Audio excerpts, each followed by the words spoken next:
Yes. Okay, good afternoon, everybody, and welcome to our Adventures by the Book Club chat. Today, featuring Loretta Ellsworth and her book, The French Winemaker's Daughter, which is, we're in for a treat today. I'm welcoming at least two of our ambassadors. I know there's more joining us, but today's ambassadors who are hosting the chat are Marilyn, Dashe, and Debby Stone in San Diego, and we're excited to have them here. We also have a couple other ambassadors in the audience. I see Dorothy Miner from Oklahoma. And who else did I just see? Oh, Oh, there you are, Jennifer. Jennifer. Yeah, we Jennifer, were just yeah. talking about Jennifer from Chicago because Jennifer made this beautiful social media post. If you have not seen it yet, you should check it out. She posted a really beautiful wreath made with wine corks and put a copy of Loretta's book in there and some wine. It was a beautiful post. I hope you check it out. Thank you for doing that, Jennifer. Oh, it was my honor. Yeah. So once we get started, I'm going to ask everybody to mute themselves. Of course, once we come to the Q&A part, you're welcome to unmute yourself and ask questions. I do want to mention a couple upcoming events. For those of you who are in the Southern California region, our next event is this Friday in LA in the Palos Verdes Public Library with Piper Hughley. She's coming all the way from Atlanta, Georgia to talk about her new book. And then in San Diego, our next event is April 7th with New York Times bestselling author Gretchen Rubin is going to be talking to us. We're really excited about that. We have quite a lineup in April in San Diego as well. We have a German author, Bernhard Schlink, coming for his new book. He's brilliant. I don't even remember. We have so much going on, but it's very exciting. Our next virtual events on March 20th, we are doing our next bingo. So book bingo, it's going to be spring reading with 6 amazing authors. And then for those of you who are writers, aspiring writers, emerging writers, new writers, even experienced writers, we've launched a new, as of last month, Writers Network, which is held virtually every Monday afternoon at 4 p.m. Pacific, 7 p.m. Eastern, and we bring on a New York Times bestselling author who will mentor you about some aspect of writing. You can chat with them live, ask your questions. It's a membership-based program, so you can join that. It's really amazing and remarkable. And then this October, we're doing our annual Writers Retreat in the Eastern Sierras in California. And we'll be surrounded by aspen trees that are changing gold and yellow as we're riding in the mountains. It's really a stunning 4 days experience. So if you're interested in any of those, you can visit our website, adventuresbythebook.com. But today we're excited to have our Adventures by the Book Book Club chat featuring award-winning author Loretta Ellsworth, who, as I mentioned, has this beautiful book, The French Winemaker's Daughter.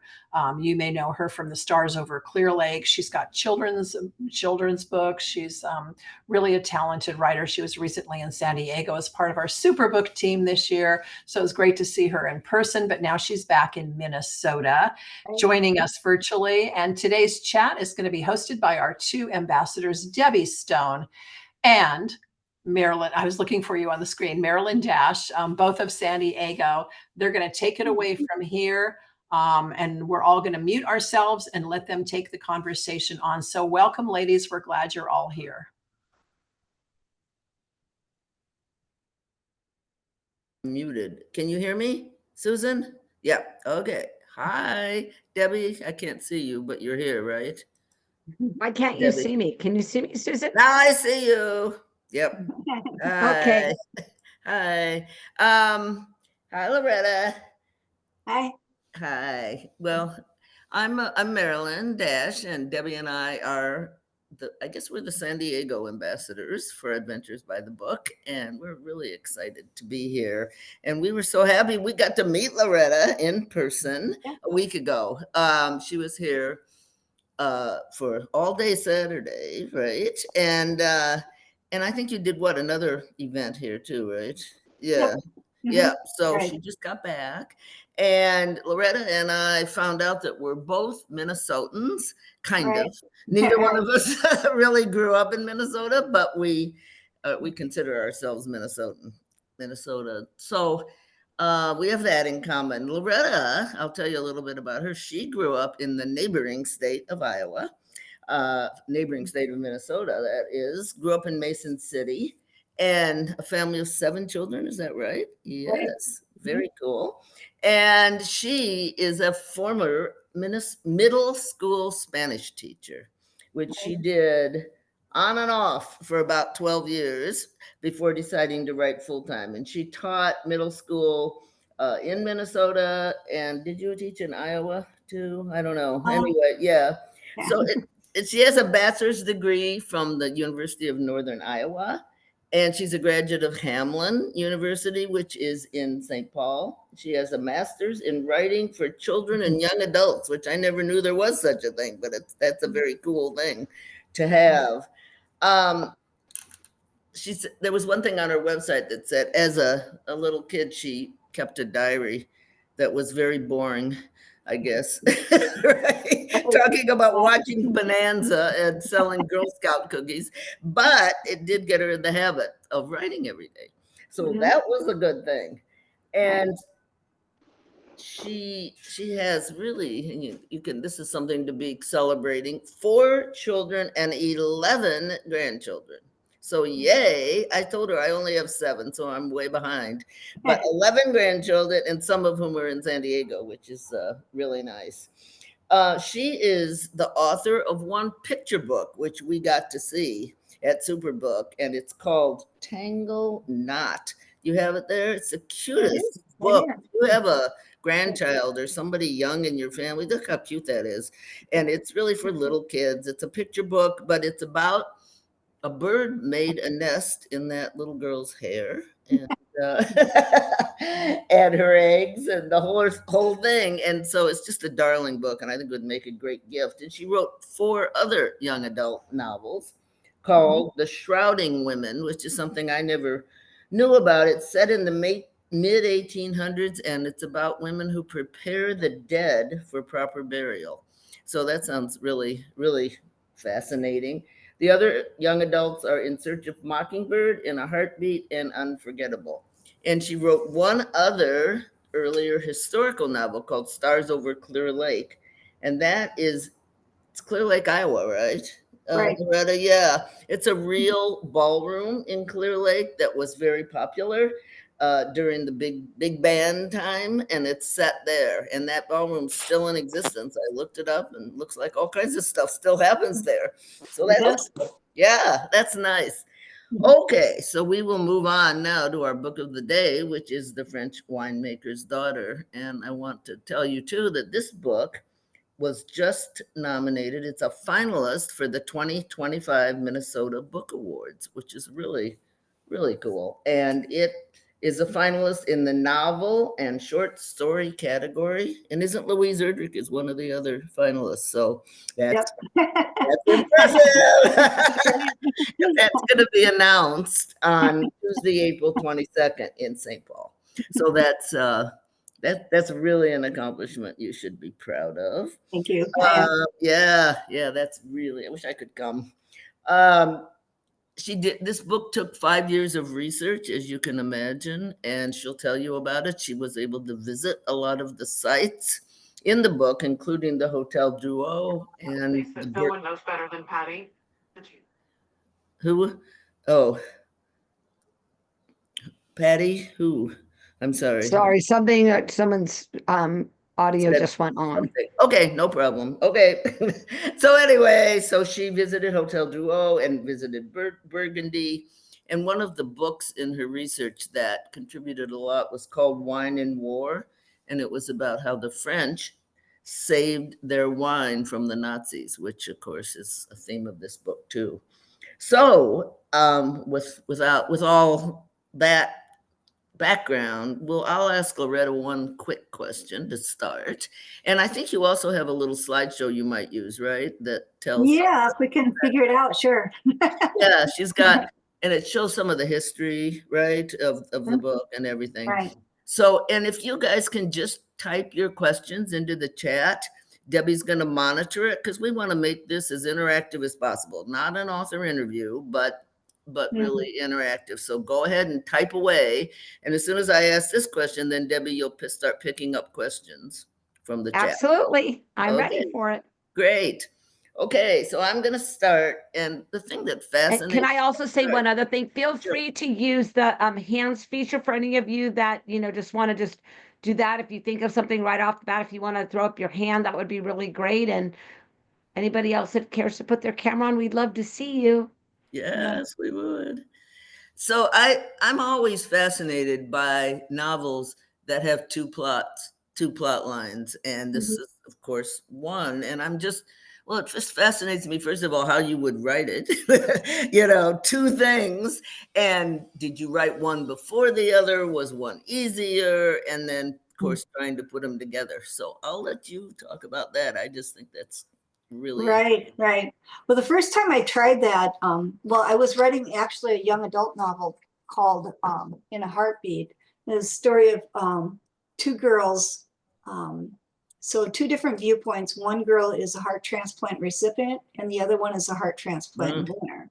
So that was really challenging for me. That was wow. the first time I tried that. When I wrote Stars Over Clear Lake, it was told in two time periods, but with the same character, one where she's older and one when she's younger. Same narrator then. Yeah. The same narrator. So, and that was also challenging for me. I noticed, as well as in The French Winemaker's Daughter, that the plot of the younger characters comes more easily to me. And I suppose it's because I've written for younger children, for younger readers. So that story always comes to me quicker and more easily. And the other one, which is, but I do like to challenge myself, and I wanted these two characters. I know I read a lot of stories where they have two different characters and two different plots going on at the same time. I wanted mine. The difference in this one, I really wanted them to interact, to meet at some point in the story. Because a lot of times you have them where they're like, years and years apart, and they never, they never really meet. So, and that's challenging too. The other thing that was important to me, and I think it's because of writing for children, when you write for children, the ending always has to be hopeful. It doesn't necessarily have to be really happy, but it has to be, pretty hopeful. And I read a lot of World War II novels, and usually usually there is a hopeful type of ending, but a lot of them has so much tragedy and sorrow in it that even when it's not always hopeful, it's pretty sad. So I always, for this book, I also wanted it to have a somewhat happy, and hopeful ending as well. And I think that's probably from writing children's books. So yeah. Did you write Martine? Did you write Martine first then? I did. I wrote Martine first. And actually when I started it, I thought it might be, a novel for children. But then I decided I wanted to see what happens in the future. And so in that case, the character is going to be older in age, and so then it's not a children's book any longer. So And so how did you the character of Charlotte, a pilot, is a really interesting choice. So I want to know how you decided to have a pilot for the other character and how you did that. Yeah. Well, Charlotte, yeah, she is a very interesting character. I wanted her to have her own trajectory and as a character. I wanted her to be a strong woman, and yet have some frailties as well, and challenges in her own life. And so I did happen to know a woman who was a pilot, and I thought that this was a time when it's set in 1990. And that's a time when women were pilots and starting to gain a lot of, there were starting to be more women pilots, but it was still rather new. There weren't a lot of them. And it was, it was a little bit challenging for women at that time. And so how were you? Did you interview pilots? Or how I did you, did. what kind of research did you do? Most of it was research, but I had a woman who was a pilot and who was a captain in 1990 who read my book and gave me helpful suggestions. Yeah, because I thought it was a really interesting and unusual point of view. Right. Mhm. Debbie, how are we doing in the chat? Do we have any We'd good? like Stephanie Zweben would like a brief synopsis of the book. Okay. Without spoilers, I guess. Okay. So maybe like what it's about, but then really what it's really about. Yeah. Okay. Let's try that tactic. Yeah. It's a story of two women who are connected by a very rare bottle of wine. In 1942, Martine is a 7-year-old girl who lives with her father in France. Her father is a Jewish winemaker, and he hides her in her armoire. In her arms is a bottle of wine. And when the Nazis come, and he tells her that this wine is her inheritance and to keep it safe. And he tells her he will be back shortly, that it's just a misunderstanding. Of course, he doesn't return. And so when she finally comes out of her armoire and goes outside into the vineyard, she hears German voices, which frightens her, and she accidentally drops the bottle and runs off into the forest. And that begins her journey.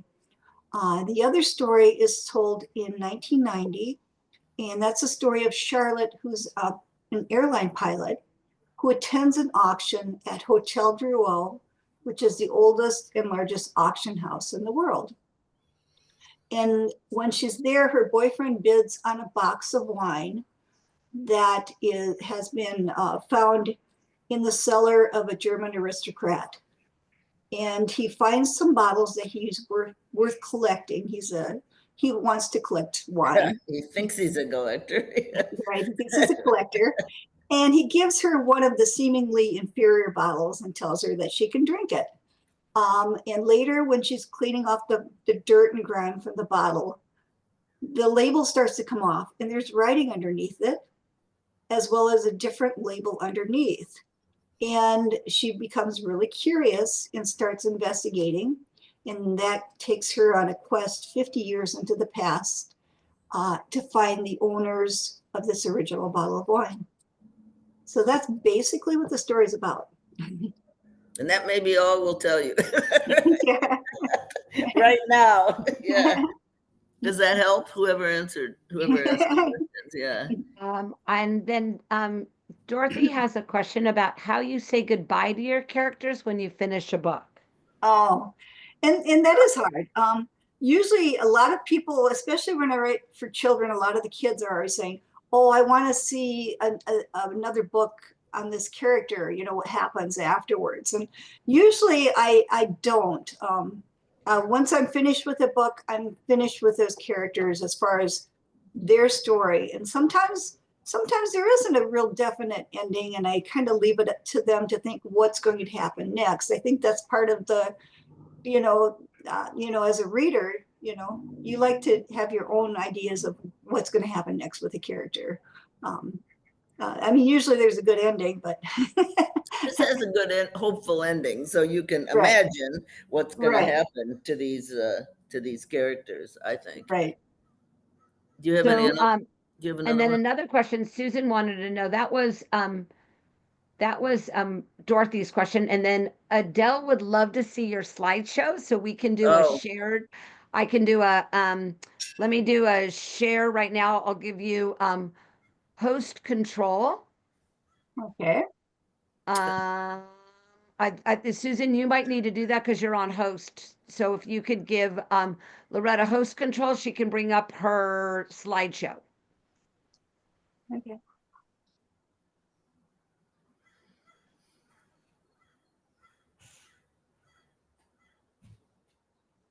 Maybe. You are now co-host, Loretta. If you want to do, you could hit share and you should be able to get to your slideshow. She just sent that. And then do you see it? I don't see it on the screen yet. You got to hit probably share and then go to it. Okay, share. Okay. Yeah, go to share and then find it in your list, like where it is, and bring it up to share on the screen. Okay. through your PowerPoint. There you go. There it is. Look at Hey. you doing it. Look at you go, Loretta. Wow. And now you have control to tell us what we're seeing on the screen and what's going Okay. on. Okay, and this is the cover, and I already kind of explained a little bit about the plot. So I grew up in Mason City, Iowa, and and a lot of people don't know where that is. There it is. It's the home of Meredith Willson, who wrote The Music Man. It's kind of best known as that. And we still have a big band festival every year with lots of different bands that play, because it's kind of a big thing for us. And it's almost in Minnesota. Look, it's really It is. It's at the almost top there. of Iowa. Yeah. Yes. And these are the 4 novels for younger readers, or for The Shrouding Woman. Here's the hardcover and the paperback. Sometimes the paperback looks different. In Search of Mockingbird, the story of a girl whose favorite book is To Kill a Mockingbird, and she travels by bus from Minnesota. And this takes place in 1980. She travels by bus from Minnesota to Alabama in hopes of meeting her literary idol, Harper Lee. Harper Lee. In a Heartbeat is the story of a heart transplant told in alternating views between 2 girls, one who's the transplant recipient and one who's the donor. Unforgettable is a story of a boy with an eidetic memory. The cover was really cool because they used words from the book in the whole cover, Oh, whole wow. face. Yeah, and it's like people who remember everything, every detail of their life, like what they had for breakfast, 15 years ago, So, and whether that's a curse or a If you blessing. want, yeah, you want to remember that. And I wrote Tangled Knot, the story of a girl who's kind of a wild story of a girl who gets her hair tangled up and gets a nest and birds and and I wrote that during COVID. I couldn't see my grandkids except over FaceTime, and I was missing them, and so I wrote this picture book, and was lucky enough it came out a couple of years ago. So, and that was my first picture book. And I read across genres, but historical fiction is pretty much my favorite. Because you've got this hidden gems of history. It's entertaining. It's always a good story. And these are all books. I've been chair for the last 15 years of One Book, One Lakeville, our community-wide read program. And these are some of the books that we've had and authors that we've had visit Lakeville. Stars Over Clear Lake was my first adult novel. And it's set during World War II as well, but it's set in Clear Lake, Iowa, which is an actual place. And it's a story of a farmer's daughter, and her brother is over in France fighting the Nazis, and her father resorts to hiring German POWs from the local POW camp in Algona, Iowa, to work on their farm. And it's a romance as well. A lot of it takes place at the Surf Ballroom, which she mentioned. It's best known as the place where Buddy Holly, Richie Valens, and the Big Bopper played their last concert before they died in a plane crash just north of Clear Lake. While I was writing Stars Over Clear Lake, I wanted to know where her brother would be fighting in France. And so, I was doing a lot of research. I kind of went down a rabbit hole of research trying to find out, what battles he might be in. And I came across this book called Wine and War. And it's a nonfiction book about France's, their battle for their greatest treasure, which is wine. I found that almost always all the battles that took place in France, none of them took place in the vineyards. so they tried to protect their wine as best they could. But the extravagant lengths that they went to protect their wine, they would bury it, they would build fake walls, they put fake labels on, a lot of different ways. And while I was reading that, this image of a young girl came to me, one whose holding this bottle of wine that is their inheritance. And that was kind of the impetus for the book. Also, I read in the book, it talks about Hotel Drouot and its kind of complicated past where they, during the German occupation, they were selling, a lot of things like art, German, Jewish artwork and wine and all of their treasures at Hotel Drouot. And that took place. So that took me down a rabbit hole of, learning about Hotel Drouot as well. And that kind of came into play during the other part of my book. So of course, when I had this idea for this book, but I still had to finish writing Stars Over Clear Lake. So I finished that book and then started researching The French Winemaker's Daughter. I really wanted to visit France, but that kind of came, COVID happened. So of course I couldn't travel during that time. So finally in 2022, I was able to go. I went with my daughter, my niece, and my 2 daughters-in-law, sort of a girls' trip.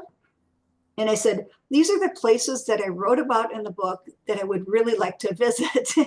And so we, this is a vineyard that I visited in Burgundy and several wineries there. This is Hotel Drouot, which we visited. This is a picture of it from earlier. It was renovated in the 1970s. And so this is it today. And it's really a unique place. It's sort of like, this place with lots of different garage sales going on at the same time, but they're all a little more upscale things. There'll be rooms of just like a room entirely made of certain objects, like pictures or just like these little figurines or, Wow. So it's really fascinating. I didn't happen to be there when they were having an auction, but it, I was just fascinated by all the different rooms. There's like 16 different rooms that they have. It's amazing. Yeah, isn't it? Truly amazing. It's just, it really is. Mm-hmm. And it's still going on, obviously. The auctions Right, are still going on. Yeah. Right. That's Amazing. what's just so, it's so fascinating that all of that is there and it's presented Happening. and Yeah. Right. yeah. Yeah. And a lot of times you can get something cheaply that you end up finding that it is valuable later. So Good that deal. they do get some good deals there. Yes. Cool. Another place I visited was Club Levain, which started out in the 1800s as well as a bathhouse, a place where like Proust and Renard would visit. And it still exists today. In the 1980s, it became this really famous nightclub. And they would have like Mick Jagger and Prince and everybody, and they would all be there, and some of them would sing and dance, and so it was really fascinating. And they still have the pool there, as you can see. There it is. Yeah. And upstairs they made this really fancy restaurant now, and it's a hotel as well. And it's really nice. Naomi Osaka was there right before we were. So another place we visited, my niece really wanted to see Jim Morrison's grave, which is at Père Lachaise Cemetery in Paris. And I didn't originally have a scene set there, but later when I got home, my editor had asked me to add a scene between these 2 characters to develop their relationship a bit more. And so this was such a hauntingly romantic place, even though it's a great cemetery. It's like many acres, and it's a park-like setting, and it's really unique. It's got famous people buried, like Chopin next to just a regular person, and So that was the scene then you added I seen between I added right Charlotte and after, right, Julian. Yeah, right, yeah, cool. right. Yeah. And this character, this was really neat. He's I think his name was Nault. He was someone who died during the German occupation. His last wish was to gaze forever upon the face of his wife. And so he created this. He did. He Yeah. did. Yes, he did. Uh, And it was kind of cool too how they would put out gifts of food and drink and things that people, could enjoy. Yeah. mhm. And this is Edith Piaf's grave site. Oh, wow. Mhm. And it's kind of a lot of old and new, and some of them are like dilapidated, others are just extravagant. It was just fascinating. So the abbey that I wrote about in my book was fictional, but we did visit an abbey while I was there. So a lot of it's just a lot of times for me it was mostly about finding the atmosphere of the book, just enough so that I felt I could write with a little bit more authenticity. And I know people can't always travel, that's not always possible, but I really wanted, if I could, to get as much authenticity in the book as I could, even though it's fiction. So for me, it was a wonderful trip. I felt like it added a lot to my book just in writing about the atmosphere and feeling that when I was writing about a place, I had actually been there and seen it, and it was really nice, And great food, right, Loretta? Right. Looks Great like food great and food. wine, right? Yeah, absolutely. Yeah, The French Winemaker's Daughter is often described as a book that's part mystery, part romance with a lot of wine. and since I do a lot of book club visits, they always have wine. So, Yeah, nice. Always should have wine. right, exactly. And these are the Minnesota Book Award nominees. And I just, I'm thrilled to be a finalist. So Very, We very vote for exciting. you. Yeah. yeah, Yay. Let us know. So yeah. we do have some other questions in the chat, which Oh, I'm good. happy to, like, as Susan, if you want to take off um, the Host. hosting and take it back, or however you want to do that, I'll start in with the questions so we can continue that. Thank you for that incredibly just close informative it. and beautiful. The Great. pictorial, Yeah. I think the PowerPoints really helped us to visualize what you were seeing, and then as Right. we look at the book of the deeper fondness of that, we can come to a better understanding of what you were visualizing and what we can visualize as well.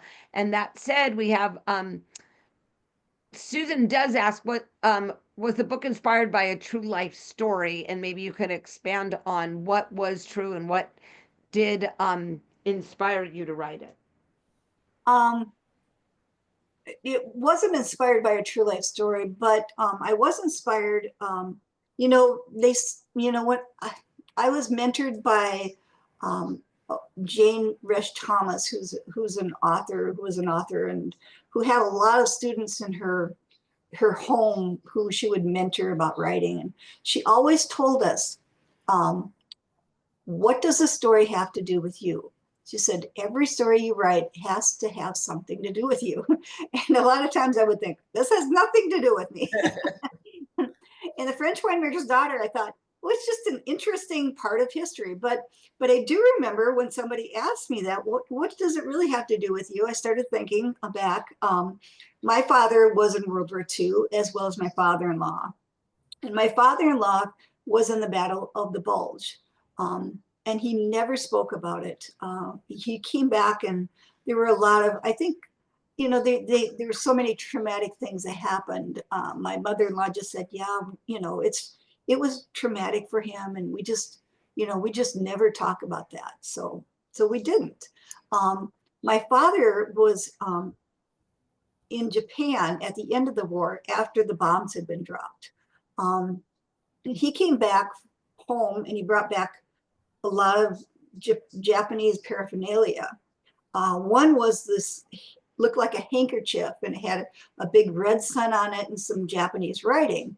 And I remember as a school child, I took it to school for show and tell, and this is what my dad, but after my father had passed away, my sister had this flag, and my sister-in-law at the time was living in Japan, and she said, why don't you take a picture and send it to her and see if she can have it translated, the Japanese writing. And so I did, and she wrote back that it is called the good luck flag that all Japanese men took into battle with them from their families. And the messages were of hope and good luck in battle for them.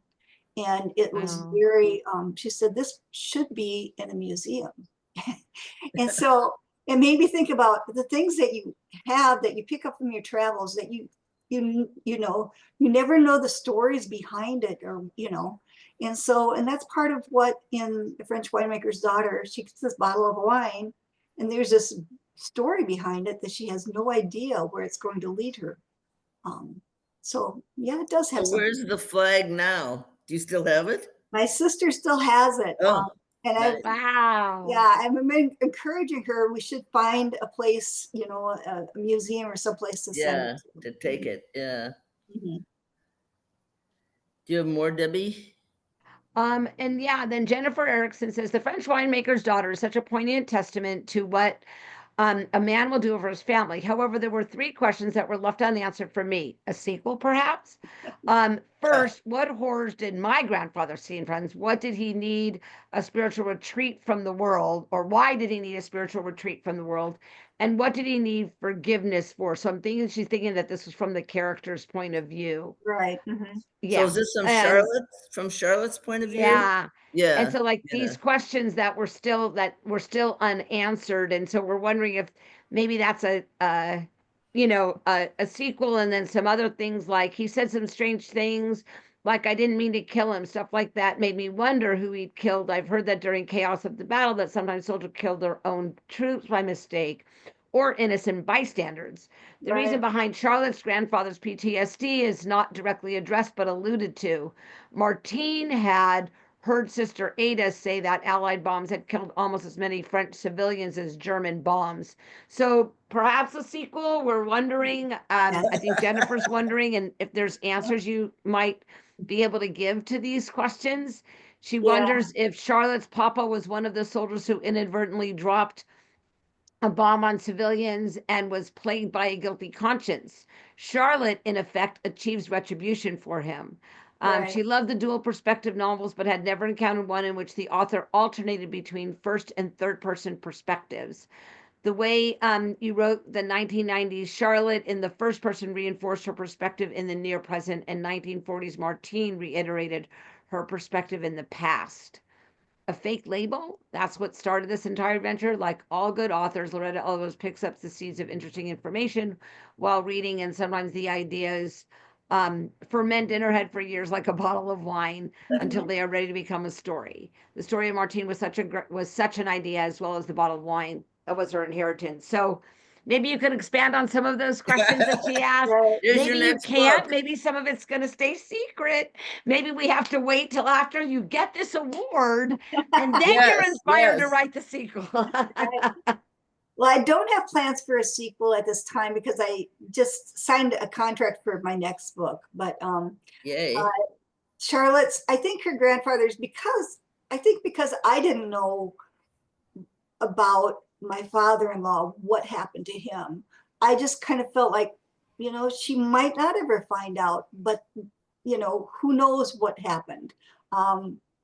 You know, so I discussed that with my editor. Do we need to be more specific? And she said, no, she said, a lot of people don't know what happened, but they do come back with PTSD, and we don't know, the cause for it. And we just Yeah, know that but it was the in this war. case, he established the vineyard, his own vineyard. So Right, that did something for right, him. Getting a reminder to remember no spoilers, so be careful on spoilers. right, We're right. trying. Yeah. And I was, I did read when in doing my reading and research, I read that Allied bombs had killed almost as many French civilians as the German bombs did, unfortunately. But you know, it was accidental, but it was still, you know, the result of the war.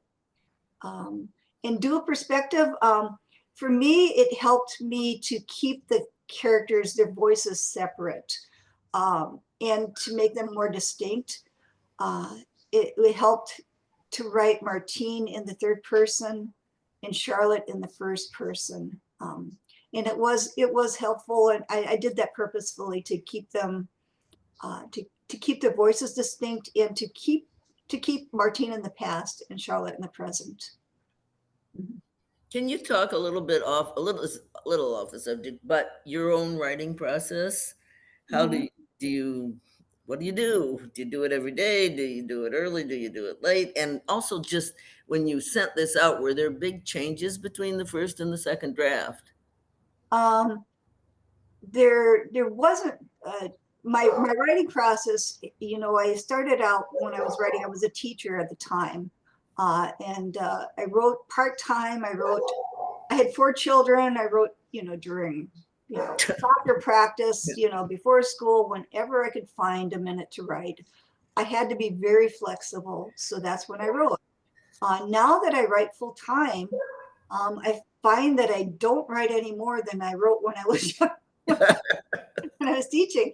And I think that's because maybe you only have so much creative energy during Well, the yeah. I'm older now, you know, and I can't. But I tend to work now. I tend to work mostly in the mornings, unless I have a deadline and I really need to get something done. Then I will just work all day, or, you know, into the evenings. You know, I'll do what I need to do to get it done. But most of the time, I work mostly in the morning. Did this one have many changes between the first and the The ensuing biggest draft? changes, I think, were with Charlotte, a little bit, the contemporary character. I did have to change her a little bit more, uh, making her, and also with her first boyfriend, Henri. I tried to make him not quite, he kind of comes across a little bit as a jerk, but he was even more of a jerk before. So I Oh, tried to temper him down a little bit, so he has a little bit more of a complex character instead of just, you know, one-sided. So that was the most. And for Loretta, yeah, my go next ahead. book, my editor, I just signed the contract, and it will be out next February. And my editor said that she didn't see a lot of big changes, so that's always nice to hear. Yeah. I've heard you talk before, Loretta, about the title of this book, and maybe other people would like to hear that. I think it's a good story. How do you got the title? Right. I had the title. At first, I put it on the doors, on the steps of Hotel Drouot. Was my first title suggestion, my first working draft. But, you know, when I visited Hotel Drouot, there are no steps. and the fact that it's kind, and a lot of people don't know what Hotel Drouot is, you know. Then I decided to make it the French winemaker's daughter, so people would have more of an idea of actually what it's about. After after they had bought it, the marketing department at HarperCollins said, well, we might need to change the name, so why don't you come up with some different titles? So I came up with like 30 or so different titles and submitted them all to them, and then they came back and said, you know, we really like the French winemaker's daughter, so we'll just keep it. And I'm like, okay. Could have saved me some time there, but Yeah. We're asking participants to please raise your hand and or put in the chat that you'd like to share a little bit about your thoughts on the book, and if you had any other things that you wanted to share about, maybe some things that were really impactful for you about different characters or different scenes or different experiences that you could parallel in your own life with the story that you would like to share, or maybe other books that compare that you found with this one that reminded you, anything that you'd like to share. We're asking for participants to go ahead, and you can unmute your mic. You don't have to put your camera on to participate, but we would love to hear live thoughts.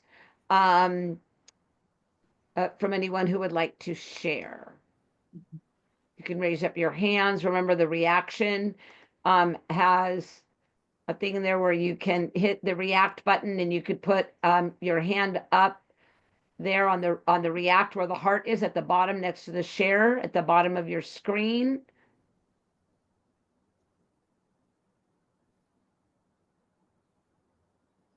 I know I had one of mine where the quotes were like, because I was raised on wine and wine in my background and things about winery and the way that things tied together. And my brother-in-law has a vineyard in Florence, and it's one that his family inherited, and they work it very well. And so the I found on, I'm gonna go find which one where it was with the and the one that I really love, the one of the quotes that I really loved, like that, you did, is that the reason Van Gogh painted vineyards, Grandpa had told me once, it's a spiritual place where one can find peace and forgiveness, and that the horrors my grandfather said on France, and why he found peace in a vineyard, and why a spiritual retreat from the world.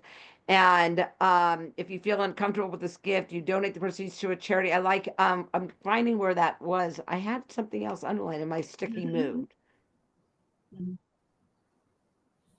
And I learned a lot, so much about wine when I was in France and during my research. I still, but it's still a really complicated process. There's so much that they have to pay attention to, and so many different things that affect the quality of Right, wine. and the So just the little, like, almost what we would think is minutia really affects the whole flavors of the wines. Right, exactly. I will Yeah, find. And then, I still don't understand a lot of it, but as a writer, you do a lot of research, and then you just put in just enough to make it sound like you know what you're talking about. Even if you don't understand it all. I found, Debbie and Loretta, that the wine and the vineyards were almost characters in this book. I mean, Most it just, definitely. when I saw that picture of Burgundy, I mean, you just felt Martine and her father in those vineyards, and it was just great to see it, and the symbolism both of the vineyards and of the wine bottle itself, which connected everybody. Really was well done. Thank you.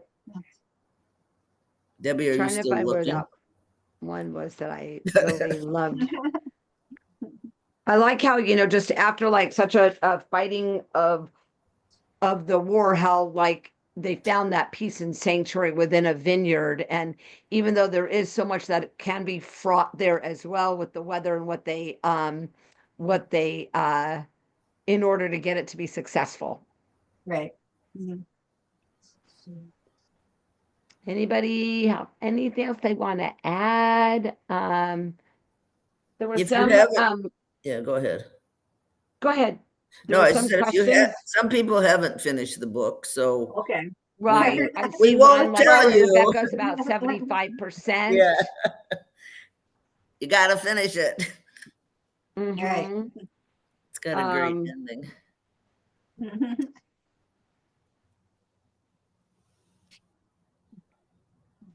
I'm looking And for I can some tell you a other. little bit about my next book if you want to hear about that too. Yeah, I would. I was also going to ask you to just elaborate a little bit on, on just, go ahead. You, on the poetry that you included in there, and if that was something that was from like your own experiences, or what inspired the use of the poetry. Well, I really like her poetry. So, so it was, yeah. That was part of the reason I put that in there. So, Yeah. Tell us about I your found next that book. to be very very beautifully connected. well, thank you. Yeah. Tell us about the next one, Loretta, so we can all eagerly await. Okay.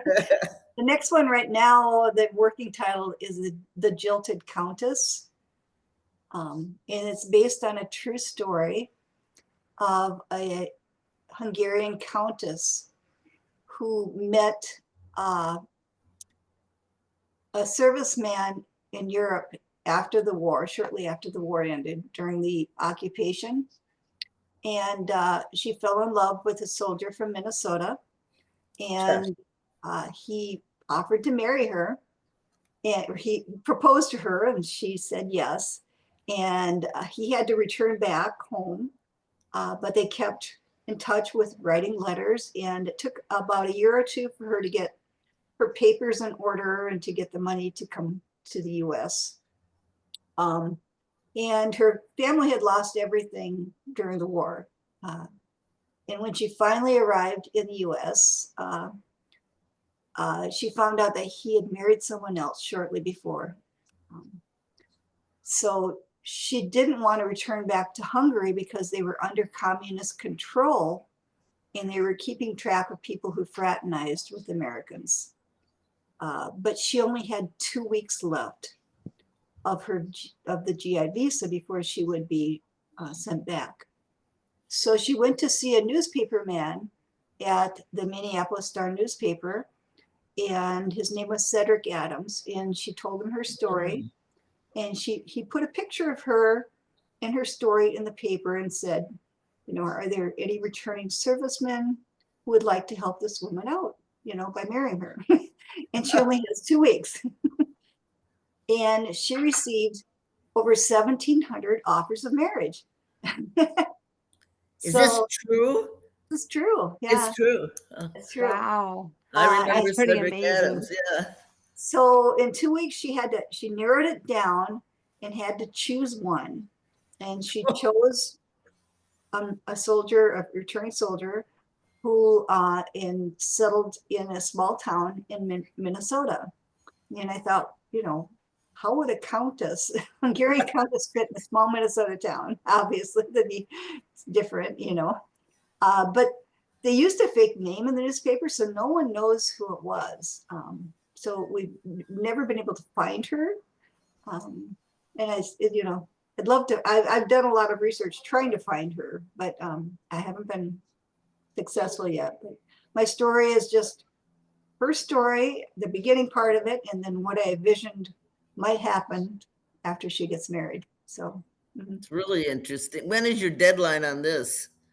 well, I will receive my edit shortly, but this is a book that's coming out next February. So Oh, wow. So I found where my sticky fell on my most favorite part. Oh, It's good. from the chapter of the appraisal, and it says it's about the little box that the grandfather has, that in between the bombings, the guns, and the death, there were these beautiful vineyards scattered across the land with little great nuts of hope and light and the possibility of new life. War sometimes makes you do things you regret. When the darkness came and the bad thoughts made their way into my head, this box and the thought of the vineyards made me feel better. It made me decide how to grow my own vineyard when I returned home, to bring the light and hope with me. This box is a constant reminder that there is still hope for the world and hope for me.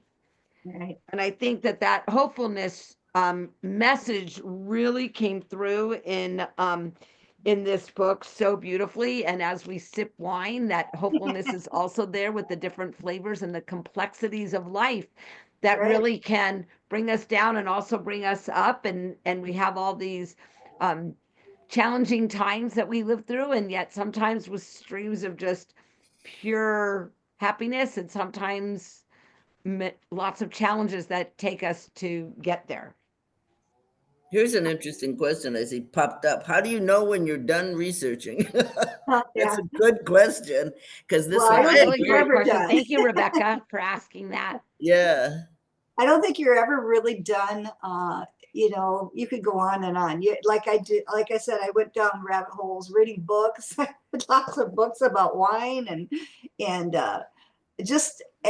so much of it you don't use, you know, I mean, really, you know, very little ends up in your book, but a lot of times it leads to other ideas. And a lot of times it's just making you sound, your writing sound authentic in that you've researched enough to make it sound like you do know what you're talking about.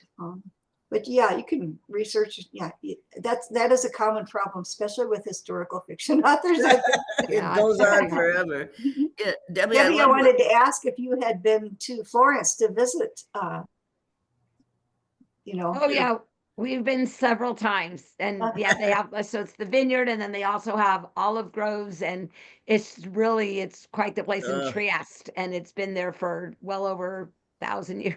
Oh, wow. wow. The family goes back really, really far, and it's just really fascinating. And so this one really, they do a lot more with like olive oil than they do with their vineyard, but it's still that on that same note. Right. Mm-hmm. Right. I love. Dorothy did say that she hasn't finished the book, but she likes the connection of the stories with the wine, and so Mhm. thank you Yeah. for that sharing, Dorothy. And then a couple of others. Nancy had said she hasn't read yet, but she's looking for book club ideas. So Nancy, you can schedule a book club chat through Adventures by the Book, and just above there, Susan has posted the website in order to do that, and it's really a lot of fun to have. Loretta or any one of these authors from Adventures by the Yeah. Book join in with the book club. I've done that several times, and these are good platforms to start that with. And if you ever need any other suggestions, feel free to reach out to, Marilyn or myself as ambassadors. We're happy to help out with any of those kinds of suggestions. Also on Loretta's website, you can go, and she's got a lot of good thought-provoking questions about this book Yep, that you can use for your book club, or she'll come and absolutely. talk about it with you. Yeah, it's really as you said, Debbie, it's a book you can feel, I think, and taste, and just Right. everything. It's just, you really get in it, and you feel like you're in those vineyards. Gee, I loved it. Yeah, thank you.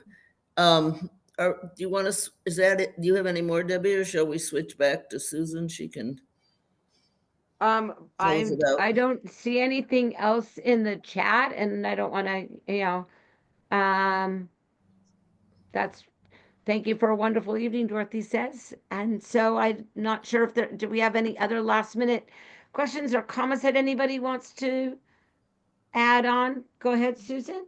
Yeah, I mean, I think we're about out of time, but I think Debbie and Marilyn, you did an exceptional job of moderating the discussion today. Thank you for that. Thank you for everybody for your comments and questions in the chat box. And Loretta, I mean, this was so fascinating. I'm so glad you could join us and that we were able to chat about the book. And as Debbie mentioned, and I typed in the chat box, you could schedule a book club visit with Loretta anytime. I mean, it's really amazing with the advent of Zoom that you can invite an author from Minnesota into your living room and discuss a really fascinating book. She has so much more information she could share with your book club. So I hope that you select her book and schedule a visit with her. It's really easy to do. It's free. You just go on adventuresbythebook.com. You register your book club for free. We now have over 1,000 book clubs in 48 US states, 7 countries around the world. We are servicing over 75,000 readers and library readers through our services. So I think that's really exceptional. And I appreciate your being part of Adventures by the Book, Loretta. Thank you. The final words go to you, the star of the show. Yeah. Thank you for having me tonight. The great questions you had and comments, and I appreciate it so much. And Loretta, let us know when you win that Minnesota Book Award. We want to know Yeah, about we it. would like to celebrate I'm with not you. planning And on if it, but and if we can vote. Yes, can we vote? Yes. No, I don't think so. We don't have. Oh, darn. Oh, Yeah. that was my question. Can we vote? And No, how? I think they have judges. So Yeah. Oh, well, do we send wine to the judges? Yeah. yeah, I don't know who the judges are, but if I did, I would send wine. Yes, I'm absolutely. Congratulations on the thinking. nomination. It's pretty impressive, and keep us updated on what happens. And Thank thank you, you. Nancy from Minnesota, for cheering for me. Yes. I need it. Thank you, everyone. Some big hitters here, Yeah, we will see you all next time. Until then, what is your next adventure by the book? Good night, everybody. Good night.